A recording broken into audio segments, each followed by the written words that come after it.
Abkhazia is a multicultural and multi-ethnic society, and I think this is a positive characteristic of our country.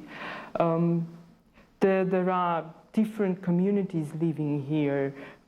For example, there is a big Armenian community that I represent. There is a Russian community, Estonian community, Greek community, and many others.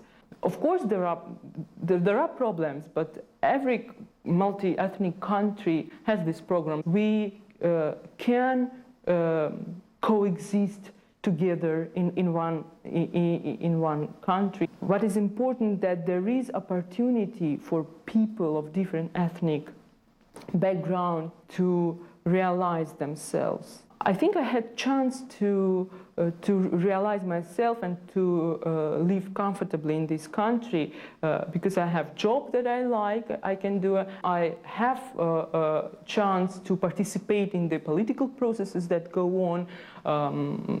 I'm actively involved always in the election processes. And recently I became a member of Sukhum City Assembly. My example can show that it is possible for any ordinary person living in Abkhazia.